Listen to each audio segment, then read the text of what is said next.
La Edad Media es el periodo comprendido entre el final de la Antigüedad y la caída del Imperio Romano de Occidente en el 476 después de Cristo, y alcanza hasta el comienzo de la Edad Moderna con la caída de Constantinopla en 1453.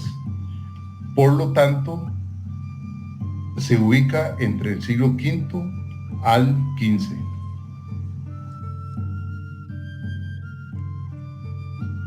La sociedad de la Edad Media estaba formada por tres grupos sociales: la nobleza, el clero y el campesinado.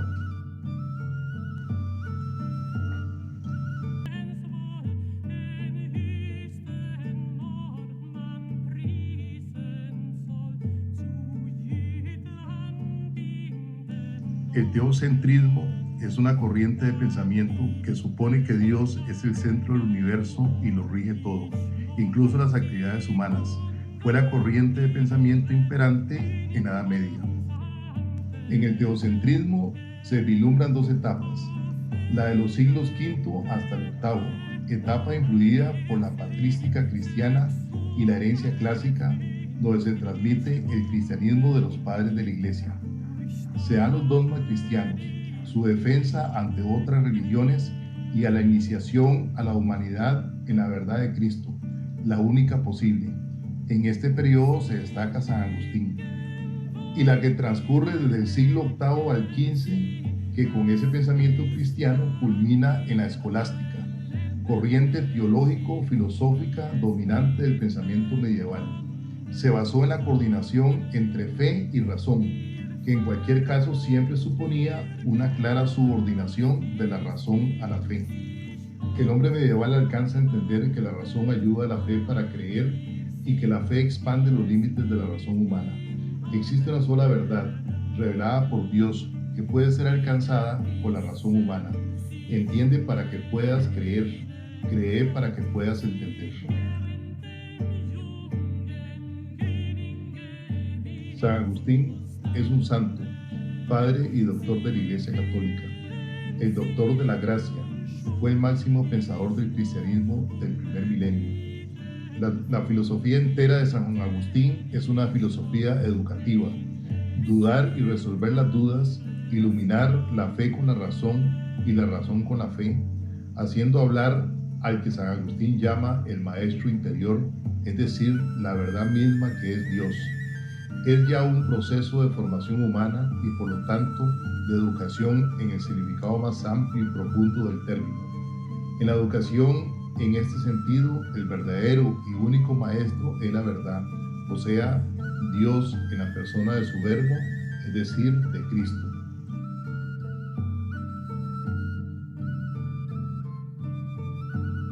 Santo Tomás es considerado el patrón de las escuelas católicas y de la educación.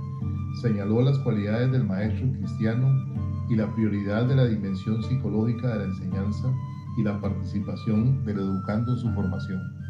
Santo Tomás concibe la educación moral como obra esencialmente disciplinadora de las disposiciones prácticas.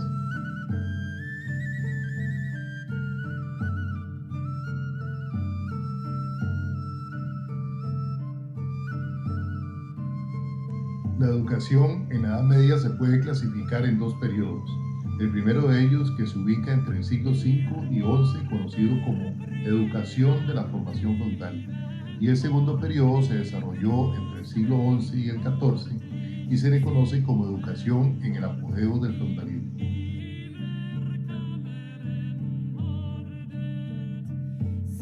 La educación de la formación feudal comienza con las invasiones bárbaras en Occidente y la concentración de la propiedad en manos de los señores feudales.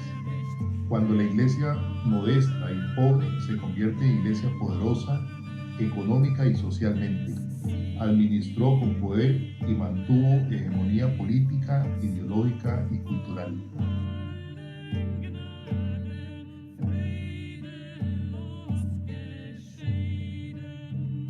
Con la destrucción del Imperio Romano por los bárbaros, comenzó la destrucción de la cultura grecorromana y su educación. Los bárbaros sustituían la educación clásica por la educación guerrera. Carlomagno fue el primero que, con el impulso que dio a la cultura y a la educación combinó lo clásico, volvió a la educación grecorromana entonces abandonada.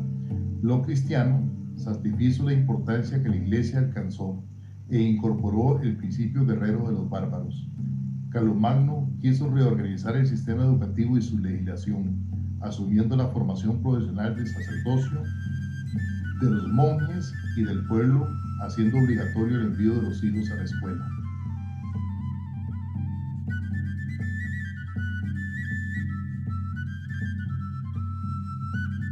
De la educación clásica a la educación cristiana. Cuando las invasiones bárbaras se agotaron, la Iglesia mantuvo una preocupación permanente para que su clero supiera al menos las primeras letras. La educación cristiana traía consigo nuevos valores hasta entonces poco conocidos. La seriedad con que sus representantes seguían su cristianismo, el esfuerzo por hacer comprensibles sus principios y hacerlos compatibles con la vida cotidiana. El uso del método catequético, la creación de escuelas catecúmenas y catequistas, la igualdad de oportunidad educativa para toda clase social, todo género y toda edad, y la continua preocupación por hacer teoría de la educación cristiana.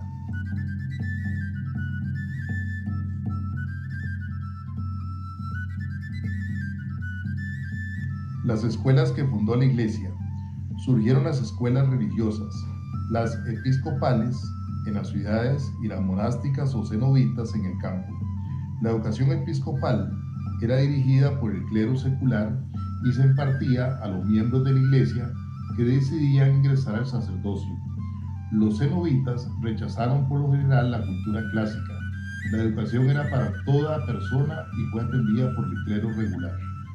Su objetivo principal era la perfección cristiana, que pedía orden, comunidad, liturgia y penitencia. Los monasterios tenían escuelas internas para niños cuyos padres los consagraban a Dios y los mantenían en el monasterio durante toda su vida. Y para novicios, niños que estaban a punto de ser aceptados como monjes. También había escuelas externas para el resto de los niños que querían educarse. Una de las contribuciones más significativas de estas escuelas fue el aparecimiento del quadrivium, el que se debía enseñar aritmética, música, geometría y astronomía. El trivium, que debía ser enseñado en el siguiente orden: gramática, dialéctica y retórica. El trivium era la elocuencia y el quadrivium la filosofía. Con el ascenso y consolidación del feudalismo, se consolidaron estratos sociales, se dio la conquista de nuevos territorios, el desarrollo demográfico y el surgimiento de la caballería.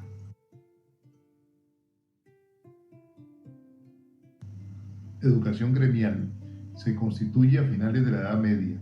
Era una educación dirigida a los hijos de agremiados, con orientación industrial y comercial.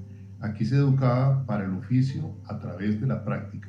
Educación caballeresca.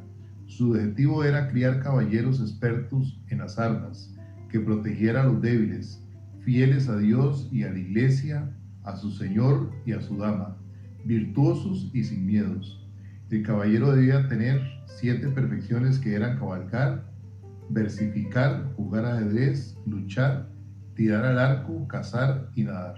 Los periodos de la educación caballeresca se definen de la siguiente manera: de los 7 hasta los 13 años, el niño pasaba a la tutela de un caballero, educación cortesana.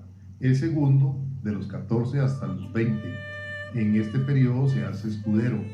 Y el último, el tercero, a los 21 años, se ordenaba caballero.